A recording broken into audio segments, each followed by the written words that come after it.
Selamat mendengarkan podcast ini. Kebenaran firman Tuhan pada Senin 3 Oktober 2022 diberi tema Berdamai dengan Pemilik Kehidupan. Bapa di surga hadir bersama dengan kita di dalam seluruh perjalanan hidup kita, setiap saat, dimanapun. Maka yang pertama, kita tidak boleh mengucapkan kata-kata yang sembarangan, apalagi bagi seorang pengkhotbah. Dalam canda keramah tamahan, apapun yang diucapkan harus dalam perkenanan Tuhan.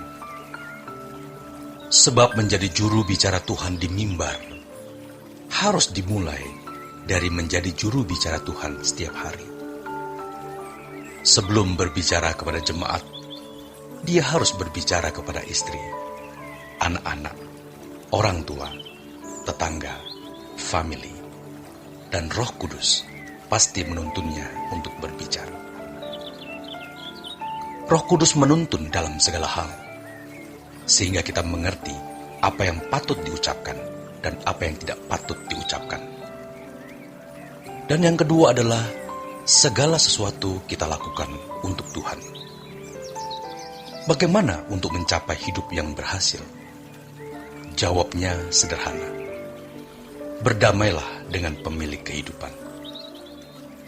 Segala sesuatu yang kita lakukan harus benar-benar untuk Tuhan. Kita tidak bisa mengekspresikan perasaan Tuhan di pelayanan kalau kita tidak mengekspresikan perasaan Tuhan setiap hari.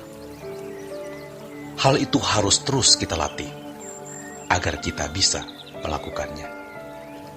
Semua yang kita latih pasti bisa.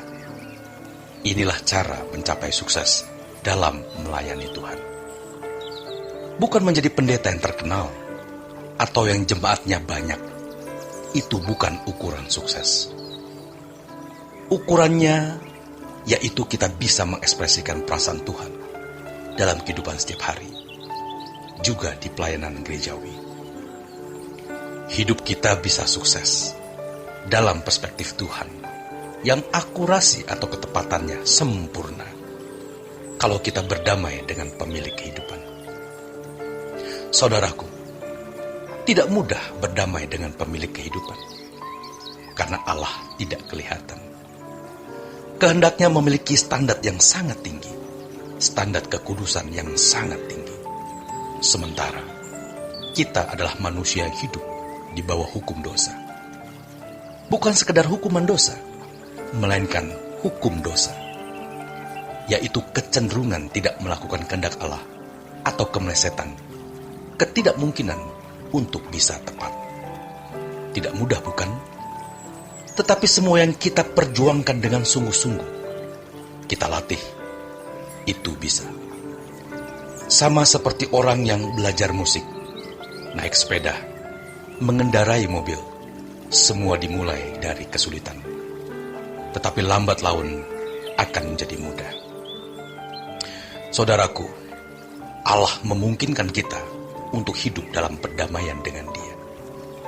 Jangan hanya teori secara sistematika teologi yang mengatakan Yesus mati di kayu salib, mendamaikan kita dengan Allah. Lalu kalau orang mengerti dan mempercayai, otomatis telah berdamai. Setan telah merusak kekristenan yang sejati. Hal ini ada dalam kehidupan banyak orang, termasuk para teolog. Mengaku percaya bahwa Allah telah mengutus putranya. Darahnya telah ditumpahkan untuk mendamaikan Allah dan manusia.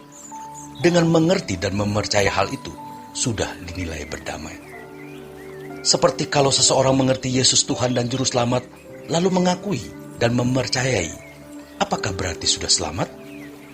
Ini adalah penipuan dan penyesatan. Kekristenan bukan di atas kertas atau sekedar di dalam alam pikiran dan keyakinan, melainkan dalam pengalaman hidup, perilaku, dan perjumpaan dengan Tuhan secara konkret. Sekolah Alkitab bisa membuat orang memiliki pengetahuan tentang Allah, tetapi belum tentu membawa seseorang memiliki pengalaman dengan Allah. Pengalaman dengan Allah, perjumpaan dengan Allah, berbeda sekali dengan pengetahuan tentang Allah. Maka kalau kita berdamai dengan Allah, Sang Pemilik kehidupan, kita menjadi istimewa di mata Tuhan. Apalah artinya yang lain? Tetapi kita harus berjuang. Berjuang untuk mengenal Allah, bertemu dengan Dia dalam doa, hidup dalam doa dan puasa. Untuk berdamai dengan Allah, tentu kita harus membunuh keinginan-keinginan yang tidak sesuai dengan kehendak Allah. Tidak mengucapkan kata-kata yang tidak diperkenan Allah. Mungkin kita hampir terlambat, tetapi tidak perlu malu. Itulah fakta kehidupan di mana kita terus dalam proses belajar. Sekarang kita harus melihat apa yang Tuhan kehendaki. Apa yang menurut Tuhan senang kita lakukan. Apa yang Tuhan kehendaki untuk kita ucapkan, kita ucapkan. Apa yang Tuhan tidak kehendaki kita ucapkan, jangan kita ucapkan. Memang, kalau irama kita sudah salah, maka betapa sulitnya diperbaiki. Tetapi kalau kita sadar akan kesalahan kita dan mau berubah, kita berlatih, kita bisa melakukannya.